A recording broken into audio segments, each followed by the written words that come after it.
Le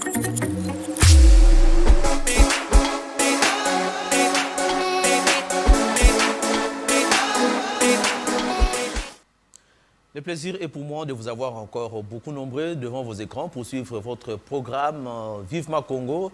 Vivement Congo au magazine Oyo Zalarano pour Nabino chaque vendredi à 18h30 et rediffusé à samedi à 10h juste sur les antennes et à PES TV, chaîne Oyo Servaka Population Nandenge et Sengeli. Comme vous le savez, Tolobe Laramingi Congo na magazine Abisso. Congo est un patrimoine Abisso commun. Congo c'est le seul pays autour c'est la seule nation, c'est la seule république Oyo Bissonion Soto appartenaka. Voilà pourquoi tu nous avons masolo na biso ensemble na bandeko pe ba réfléchir saka lokola na nzela kokende elongo na Congo nzela moko pona développement na yango. Mais pona lelo to yebi que politique eza un peu ko bouger ça et là, ba consultation politique ezala ki outi kosila to yoki pe retour ya ancien président Joseph Kabila Kabange Azako Zonga Namboka par la partie orientale to yoki pe IDPS aza na milulu ebele na jeunesse na yango to yoki pe to vivre pe mawa o etutaki biso nyonso na capitale Kinshasa ba ndeko na biso ba zindaki na ba mai côté kuna ya rivière Njili mais également actualité pe ezali guerre à l'est, guerre d'agression ils en à est, te commune à niveau nini. Voilà un peu moi ma solo to beta et longo ndeko na biso trésor calenda na yebisa ki ce qui situation évoluer na ko sala effort na benga yo oya o répondre à ma question parce que situation ça ko évoluer malgré son temps il a bousculé son agenda na zwa qui n'a pas si mais en tout cas merci d'abord pour naye na ndenga tsili ko répondre à l'invitation son ndeko trésor calenda bienvenue dans Vivement Congo. Ok, merci beaucoup Papa Charles, merci na balandi nyonso ba téléspectateurs nyonso ya émission na biso Vivement Congo pe ba landi nyonso ya chaîne na biso PES TV ba kongomani nyonso ba ozwa temps ya kolanda biso eza na nzela ya YouTube eza na nzela ya etandoike na pesi bango vraiment mbote na mabota mabango. Merci beaucoup. D'entrée de jeu, vous avez appris la semaine passée, bien le week-end passé, Mboule Beta Kimakasi na Kinshasa, pe na une partie à Congo central. Mboule ane sali ki rivière Njili de Bordaki, banda kwezindi, nzele kangamaki, bato bakufi, bato ba perdre ba biloko, banyama bakufi, tout ça, yo en tant que mwana mboka, lecture no ya eloko wana ndenge salami na kati ya capitale, au monyango ndenge nini? Oui, premièrement, d'abord, on a présenté vraiment vive condoléances na ba famille nyonso ya ba oyo ba tiki biso, ba o ba kufa ki biso pe ko encourager pe ba o pe bazana ba pasi oyo ba perdre ba bien na bango puisque tu ebi que no ba ménage belé na minute oyo bazana place à kolala te ba déménager na ba bese ba kimi mai bazana ba condition moko ya pasi malgré gouvernement et mekaki koya en aide pona bango mais oyo toko le baga tropé c'est banka ba courage puisque ezali ba catastrophe moko naturelle les abilo ko muto akana kite ke no ko koma komi nango eza ba catastrophe mo naturelle ya kanango mais toza pena parpe ya responsabilité biso en tant que peuple parce que tozo yeba vraiment ndenge nini ya ko gérer ba déchets na bisoté ba immondice na bisoté okota moto akomboli azu ba salité nyonso wana atieti kango na kaniveau omona moto azaya sali toilette na ndako na ye nini ati faux septique wana tindisi yango nzela na nini na ba kaniveau donc nyonso wana ezape ba cause ya ba makambu toza ko vivre lelo pe par responsabilité pe ya l'état wa sengeli no a jouer rôle na ye à 100% na ndenge ya ko curer ba biloko wana et sengeli za responsabilité pe ya l'état ko aider parce que ceux qui pe bazo kanga pe baza pe ko sanctionner bato bazo poser ba acte wana ya mabe et ko décourager pe bato musu na lolenge ke no basala yango te mais autorossien kana ba imbo ke ça que non conscience na biso nyonso sengeli sala ke non toyeba ke non batongaka nano pembeni ya mai te mai esengeli totikela kango mbetu nango esika ke non soki mai débordé esika mai ekoko kovanda pembeni ya mai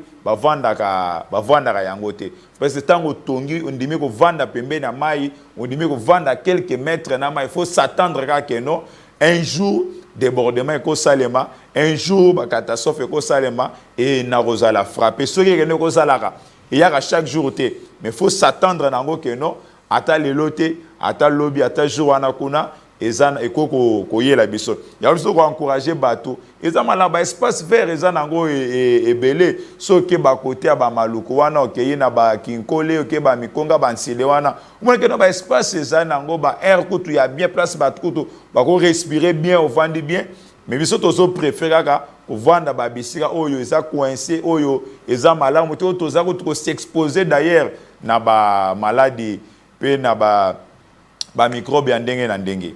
Voilà, merci bien de votre trésor et là ça les interpellations la population puis l'État peut jouer rôle naé. Bino ba député to vota bino et ça pour na bo défendre ba intérêt à population. To vota bino te pour botam na ba mi to za filmer pour boyer la Rabie soka le 8 mars, boyer la Rabie soka le 25 décembre, boyer la Rabie soka kana cérémonie songolo, boyer biso maputa, boyer biso kitambala, boyer biso carton à sauce, boyer biso ba carrière ba kaya bana te. To lingane bo défendre intérêt na biso parce que ba principe beaucoup poser ça la ba jalon moko ya bien mukile ko kene malamu. Pourquoi pas pe bino ba député beaucoup rapé ko ça la pe ba séance ya sensibilisation à la population ba construire les longs ya ba maïté. Et ça pe musa na bino bo défendre intérêt na biso bo sensibiliser population, bo sensibiliser pe bato bino bazof ba électeur na bino. Ko za la malamu makasi au lieu bo za ke ba député mabe salami bo ke no kanga ba photo na mai aussi mi muto abenda na mai o kangine photo lo bitala na population to lingi ba biloko na te botiko sa ba jia ba matalana na nde ba benga ba député matalana botika na ba vi wana.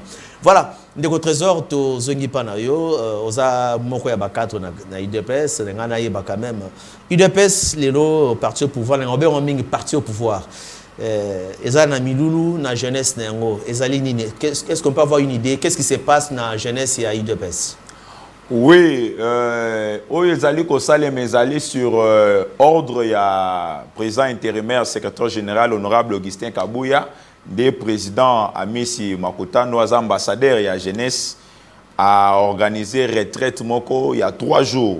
Oyo jeunesse, il y a eu de UDPS y compris pe jeunesse congolais puisque les Arabato UDPS ba invité pe na batu mususu ba réfléchir sur les enjeux politiques de l'ère et surtout mingi la situation sécuritaire guerre ya est les allés ko frapper mboka na biso parce que monique non pendant période où il y a guerre oyo ceux qui batu basa suffisamment na information te batu ba ko spéculer mingi sengeli ki ba jeune ba comprendre atizini to sengeli ko zala nango pendant période oyo ba jeune ba ko réfléchir nini ba ko porter pe na porter ya jeunesse eza nini pendant temps oyo yango wana nde ambassadeur Amiso Makutano abengisaki biso nyonso biso toyaki toza délégation ya Congo central toyaki conduit par président Héritier Botuli oyo memi biso toza ensemble naye toza ko participer na milwa to bandaki banda mokolo ya lobby na hôtel Campo kuna esika wapi ba orateur ebele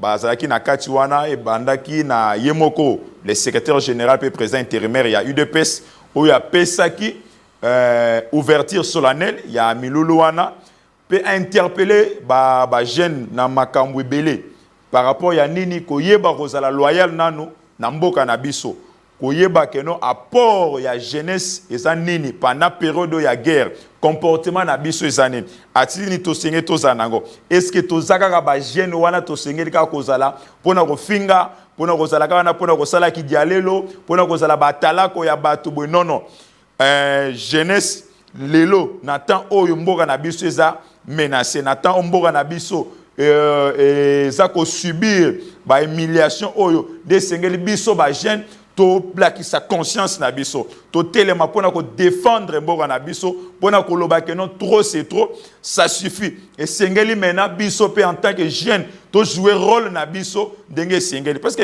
force d'abord Congo za nango lelo c'est sa jeunesse so telelo ke na mboka oyo biso ba jeune lelo to ko za peut-être ata 60% ou 70% ya population ya Congo Mobimba. Alors sengeli que non na force wana toza nango doit porter pe un plus na makambo wana yango nde secrétaire général Augustin Kabouya président intérimaire a bengi biso mingi que na titi de to toza nango c'est toza la réconcilier to yebane ko sangisa batu to za la wana te kaka pona ko finga batu pona ko leka na ba media ko vilipande batu za image ya malamu te tozo pesa pe pona parti na biso UDPS o biso sengeli ko sala eza que non totalisa bato expliquer bato malamu cause ya guerre ezali nini nini oyo Rwanda azali ko bundisela biso ça fait plus de 30 ans oyo bandeko na biso este bazali ko souffrir est-ce que basengeli ka ba continuer na même attitude wana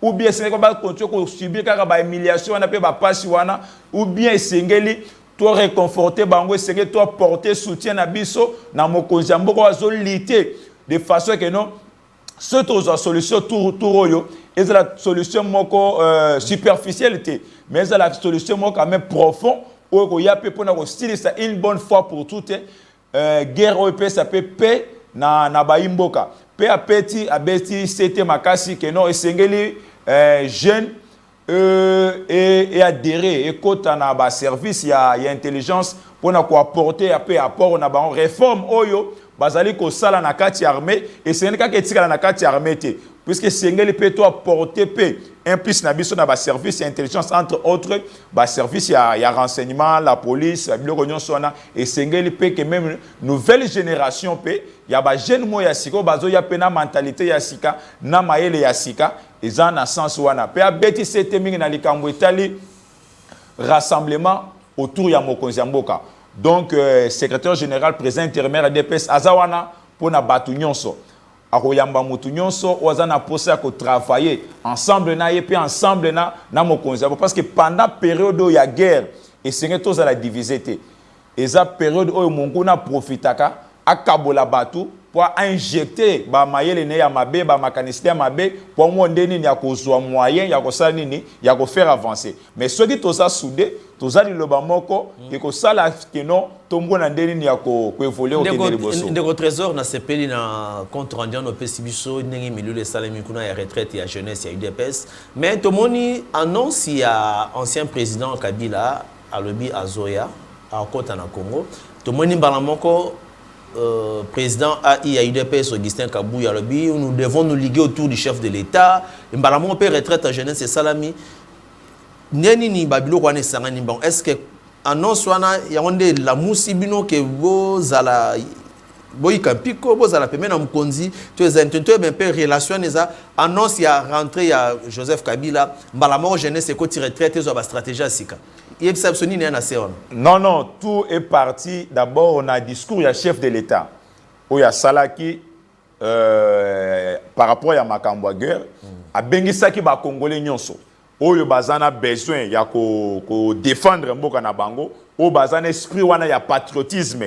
Que nous bazong, baya, basangana ensemble na ye, à mettre en place le gouvernement, il y a Union nationale.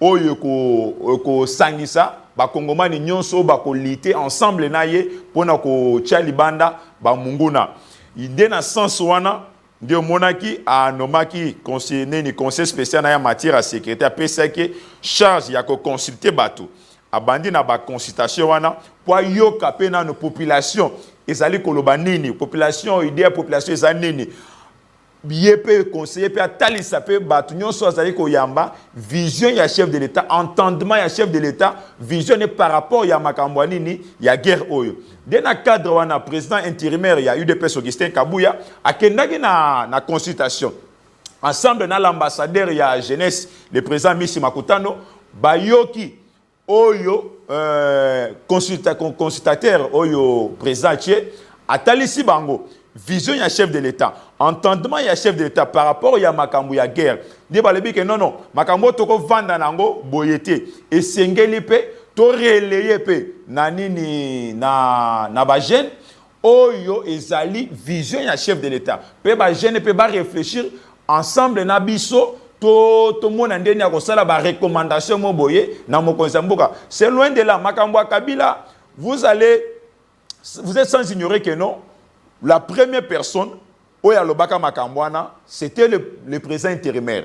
Il y a eu des personnes qui s'est Kabouya. Tant que Lobaka Nde Kabila Kimara Kutumboka, à Kendakawa, c'est annoncé même dans le service, il y a renseignement, déjà manéré conso, bah il y a beaucoup de gens qui mais avant chaque fois Kabila Banda Kobima, Azeko s'annoncer officiellement. À tel point Longwa, na Kinshasa que des provinces bien que ne voyaient ça s'annoncer. Mais cette fois-là, Kabila est sorti sans dire un mot. Et c'est parce qu'ils avaient déjà préparé déjà l'insurrection, la guerre oyo. Et tant que Bunagan est tombé, Kabila tikala kolobate. Tango Rutshuru est tombé, Kabila tikala kolobate. Tango Goma est tombé, Kabila tikala kolobate. Tango Bukavu est tombé, Kabila tikala kolobate. Mais tango ba sanction bandi ko kweya nangambu ya Rwanda, nangambu ya M23, de Kabila oyo ba surnommé qui est pas ba colite na ye, que non aza recteur ya université à Kara a brisé malamoro silence wana a bandi koloba. Même le président de la République aya kolobango que non Kabila c'est lui le vrai patron ya AFC. Et ça nangate c'est Kabila ba ndimaki angote. Koya ya Kabila c'est non événement pour nous. C'est non événement. Et ceux qui non akoya réellement ndenga akoya azolobi que non koyana, il va répondre de ses actes. Il va répondre de ses actes parce que lelo rien ne peut cacher que non quelqu'un au yazalaki président au M23 wana abundi saye azo mindu qui contre ye o yemo ko azo regretter pourquoi il a eu à faire des brassages et des mixages. Oyemo ko azo regretter. Ndeko trésor na ndenga mabete tokende malé mais na monja sur mati déjà tokende malé mais place wana l'ancien président alobi azozonga na mboka pour apporter paix Pierre naye na rétablissement ya paix na mboka mabeza wapi. Non, Kabila aujourd'hui fait partir du problème parce que Kabila ndé aza cerveau moteur. Kabila est fondateur, Kabila est parrain, il y a AFC, Kabila est propriétaire AFC. Le col a basé pression à niveau communauté internationale. À mon que non, le Rwanda a asphyxié à niveau international, le carnet d'adresse, nous Rwanda Zaki Nango, pas le col a parrain à Bango, et ça c'est sous Nenguanate. Yangon a bimi à l'objet que non, aya a responsabilité naie. Kabila ndi aza responsable M23. Mosikoyo nanga bakanga biloko na ye ba condamna ye so Kabila lobi azozonga ba okanga ye. Resto zela eto mona soka kozongela na nzela nini? Parce que abina partie orientale. Mais déjà il y a le but il y a le but na partie orientale. Mais Olivier Kamita tu l'a confirmé que non Kabila kozonga na nzela ya Goma. Olivier Kamita oyo bazali ensemble na Kabila porte-parole à Moïse Katumbi alobi yango et Bobo Sanate aux journalistes. Côté en contact na bande ko na yo bazana ngambu ya Goma kuna bayebi so ke no ferme ya Kabila na Goma banani bazobatelango ferme ya Kabila na nini na Bukavu banani bazobatelango ferme ya Kabila na Masisi banani bazobatelango et ça va M23. Donc c'est pour vous dire que non Kabila est égal à AFC, M23 est égal à Kagame, donc Kabila plus Kagame, c'est la même chose. Donc, Kabila y awa, so akomiti na kishasa bakangi mbala. Non, Kabila est propriétaire à M23. Kabila andimi kozwa minduki pona kobundisa mboka oyo et pesie nyonso. Pendant toutes ces années-là, ce pays qui a tout donné à Kabila. Mais Kabila andimi comme minduki pona koboma bato azobenga que soi-disant bandeko na ye. Soi-disant, bateau bandima ko yambaye. Soi-disant, bateau yo vota qui est. Pendant 2 ans. Pendant 2 mandats. Parce que dans une mission au Kakoloba qui que Kagame yende mutuaza parrain na bango ya AFC mais le combien de comme Kabila. Non, je viens de le dire ici que non Kabila est égal à AFC. Kagame est égal à M23. Na lobi yango awa. Donc Kabila plus Kagame est égal à la même chose. Donc Kabila na Kagame bazana ba intérêt na bango. Donc le problème il y a Kabila c'est que non, il faut à tout prix à récupérer le pouvoir. Donc Congo c'est comme un bien privé, yanini ya Kabila. Et Kagame pour lui, il lui faut un président où il a inféodé, il a manipuler. Il faut un président faible, où il a répondre à des exigences, il a parti à Eswana Salangi. On est trésor, na lingité yo engagé parti malamoko, mais na lingi sigo yo en tant que aux combattants, aux IDPS en tant que Congolais, na lingi tous à la claire place wana. Donc Kabila so azongi ba okangaye. Na lobi boye. Parce que tu es bien des patrons à AFC Ndenge Bolobi, Bosiko, Bakokanga Sokaye. Je doute d'abord fort que non Kabila Zonga na Kishasa Awa. Kabila Soka Zongi, loba que non na plan na Yazanango, Yako Bako Luka, Asala insurrection moko, soit na niveau ya Grand Katanga, soit na niveau ya parti oriental Ndinga Lobiwana, soit à rejoindre directement M23. J'en doute fort que non. Kabila azonga awa na Kishasa. Pour ozonga la peine en Nzela. Pourtant wa kendaki amilaki na Nzela nini. Sotan wa ozonga na Nzela nini. Pourtant wa kendaki annonça ki départ na été. Siko retour na ende azo annoncer. yango tozo profiter pona koyebisa ba imboka ya este kuna keno soki Kabila zongi kuna esenge même ba lapider ye parce que Kabila yende muto aza la base ya liwa ya makila bandeko na biso nyonso ezali kotanga mikolo nyonso. Voilà, merci beaucoup de votre trésor Kalenda. Nabandi de konanga jise mavuba ozo enregistré déjà parce que tu relaxé sur ma vidéo mkolezali lelo oyo mais nga mutema nete zo bete la que on dirait Kabila ba refondre na président Fachi ba ko solo ba tala pende ni mboke kende ba ko tala ndeni ni guerre wanesila parce qu'il y a le bien ko apporter un plus pour la solution. C'est-à-dire il faut que tu appelles le président Fachi. Na yebisaka yo maintes fois que non le président Félix attire jamais ko boya ko solola ou bien ko dialoguer na mutu. Président aza libre, aza président ya batu nyonso. Il est le président de tout Congolais. Oya vota qui est, na oya vota qui était. Donc problème est tali kimia yambo yango nde banda ko yoka chaque fois le bakeno malgré Kagame aza ko menacer biso, alo bakeno na ko solo na Kagame face à face. Yande monaki ta bakendaki na doa bakutanaki basololaki et lui a dit des vérités en face ce que sengeli akutana pe na Kabila au nom de la paix. Il faut bien le préciser au nom de la paix puisque ba Congolais bakufi mingi.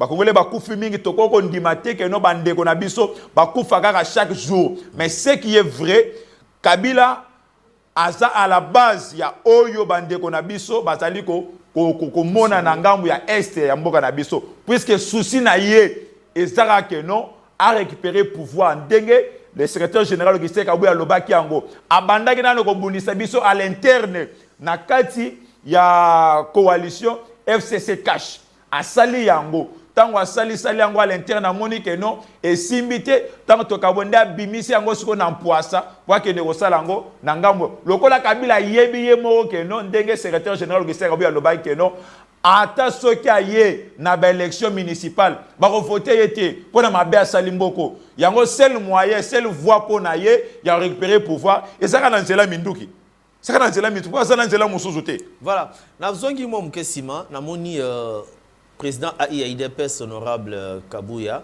aza élu ya Moamba. To moni guerre bandi awa président Kabuya lobby a maîtriser la tactique à guerre, il n'est pas prêt à émettre point de vue na ba asala ba message ça la point de vue. To moni pe batu bazindi awa CG Augustin Kabuya a lobby te. Mais to ki Kabila bi azozonga CG azongi na terrain pour na ko sala susu ba intervention ko le ba média ko loba. Kabila zo bank sa UDPS. Non, faux et archi faux. Parce que UDPS, tout bundisi dictature la plus sanguinaire y Afrique, y a Mobutu. UDPS, tout bundisi. On a UDPS, il y a Nazokene. Donc, et ça UDPS moko. Nous sommes UDPS. Oyo pendant 37 ans. Nous sommes UDPS où il plus de 37 ans dans l'opposition.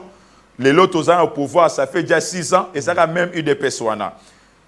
Augustin Kabuya aza bana oyo bakoli na UDPS ba mati na UDPS il maîtrise très bien l'UDPS.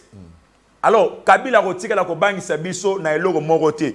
Et d'ailleurs biso ne bato so bangisa Kabila puisque Kabila akoki ko bundana biso face à face boité accueilli ko luka minduki nini pona ko ya ko utiliser contre biso. Albengaki président Tshisekedi akeno aza civil ayebe eloko morote ayebi ki bakambo guerre te ayebi boye na boité. Tout à fait oui, président Félix a tiré la cause à la militaire, a eu pouvoir dans une démocratique.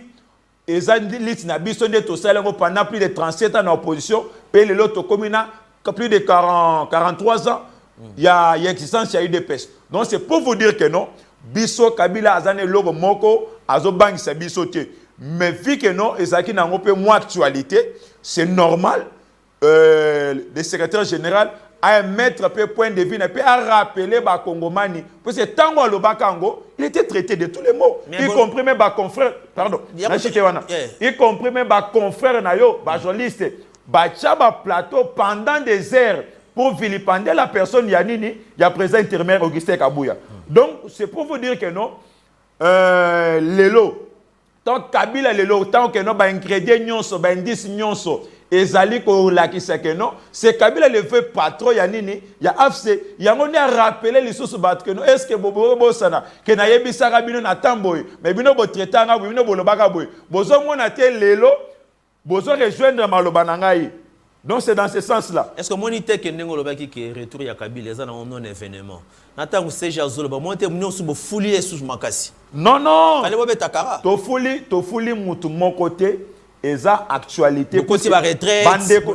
Non, non, loin de la retraite, au côté, tu as sensibiliser la jeunesse. Voilà. Ce qui tue ces pays, ils ont manqué d'informations. Ce peuple est informé, est suffisamment informé. Aux hommes qui non, ils spéculer. Aux hommes qui ont un plateau de ceux qui ont vraiment d'informations. C'est dans ce sens-là, des présents ici, sur ordre du secrétaire général, il dit que non, tu as un jeune bongoté. Et c'est informé, d'abord, retraite, il y a renforcement, il y a capacité. Il y a des jeunes, il y a eu des pestes. Attitude d'apprendre pendant cette période d'année, il y a guerre. C'est dans ce sens-là. Et ça, donc, mon conseiller a lancé qui appelle que non, et c'est de se mobiliser tout le monde derrière les chefs de l'État. Et le président ici, en tant que numéro 1, il y a jeunesse, il y a eu des pestes. Quand on va un peu bon côté sans rien faire quelque chose. Il y a un à Sangui, si la jeune union est parti, sous la supervision, il y a un secrétaire général. Autour de lui, en tant qu'ambassadeur, il y a jeunesse, il y a eu des pestes. Pour Talisa Bango, pendant cette période, il y a guerre. Tu sais, tu se comporter, tu sais, tu loba boy. Ceux qui sont dans plateau, ceux qui sont dans conférence débat, ceux qui sont dans matinée politique, ceux qui sont dans cellule, ceux qui sont dans la section de la fédération. Talisa Bayimbo Kaboye. Et c'est tout ça pour nous accompagner, chef de l'État. Notre pays est menacé. Et nous devons tous nous lever comme un seul homme pour défendre cette nation. Cette nation qui nous a tout donné. Tout ça qu'on a Congo Oyo. Ngande Nazaboy. Ceux qui les lobes à Congo Oyo. N'a aucun wapi. N'a aucun mais la wapi. Yango wanande to vandi pour nous réfléchir que nous dengeni to singeli ko sala coûte que coûte pour te délivrer mboka na biso en tant que des jeunes. Voilà. Ça c'est bien dit. Na c'est la phrase de l'obis. Les lois sont Congo au Kende wapi. Congo ezara moko biso to zala nango. Yango ipoza nango. Yango pe bango bazana nango bandeko na biso ba lingi mboka. Bango na te. Donc Congo ezara patrimoine commun.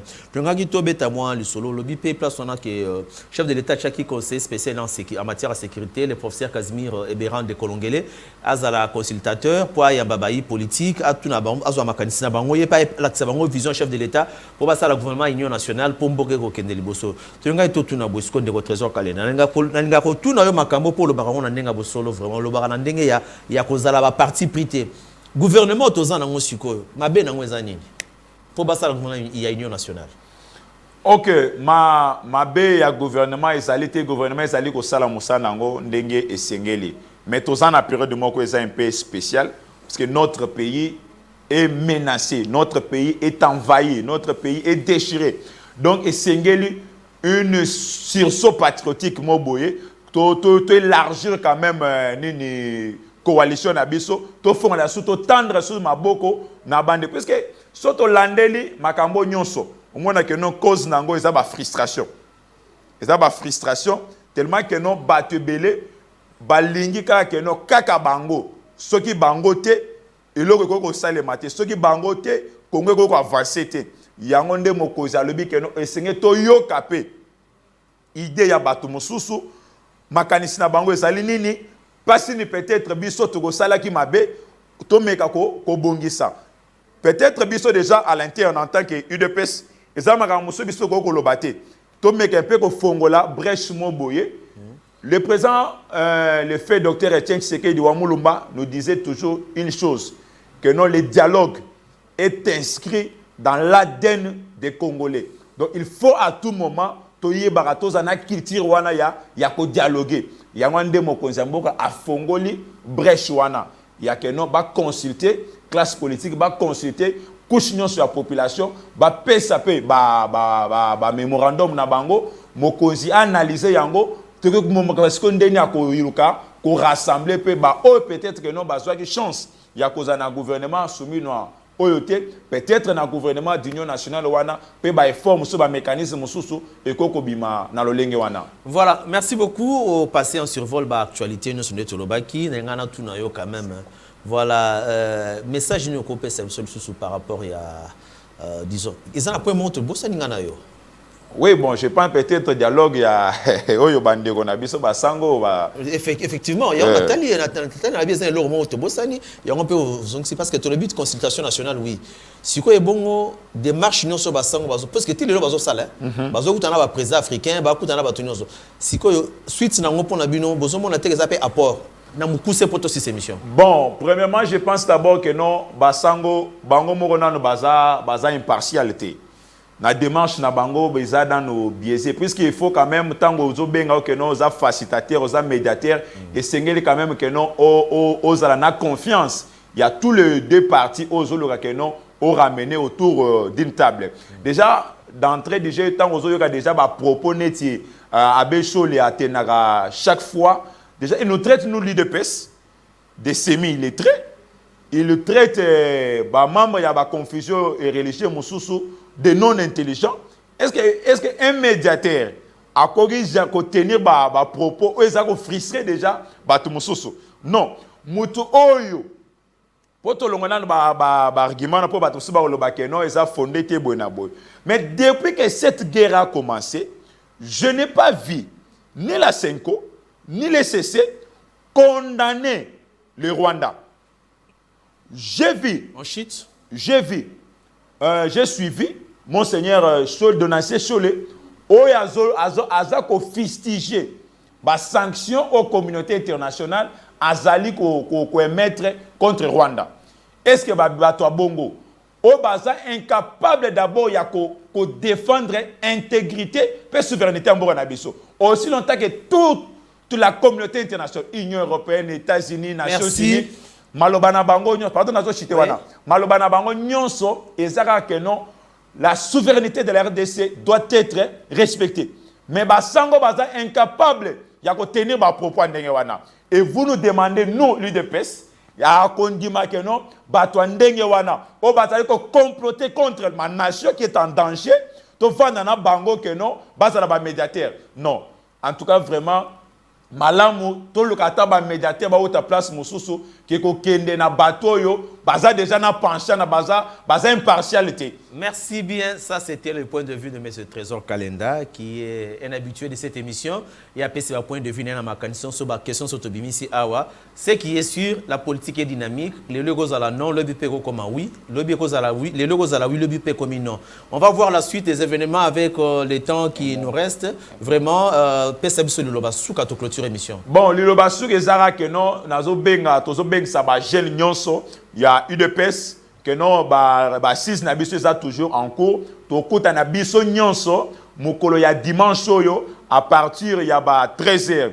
Na terre bondo na ngiringiri et pas wapi l'ambassadeur Amisi Makutano président ya Ligue des Jeunes a clôturer 6 autres banda qui pendant 3 jours tout ça réfléchir sur makambo etali guerre ya mboka na biso zali imposer d'autres bengi ba jeune nyonso ya UDPS ba jeune ya Moamba ya Lukunga ya Funa ya Changu donc ba province muso de Sanzinga biso nyonso même ba sympathisant ba nyonso balinga ka fachi beton ba nyonso balinga mokonzi mboka to kutana mukolo ya dimanche à partir à 13h na terrain bondo to zanga te to za la pena belé kabola pena li solo na ba nyonso pe ba yebite yebisa bango to kutana mukolo ya dimanche à partir à 13h na terrain bondo. Merci à vous tous qui avez aimé cette partie du programme de la PES TV. Merci à Justin Mavouba qui nous a réalisé. Merci à Junior Bemba pour le son, mais également la coordination de la production était assurée par le DP Tristan Lelo Énergie.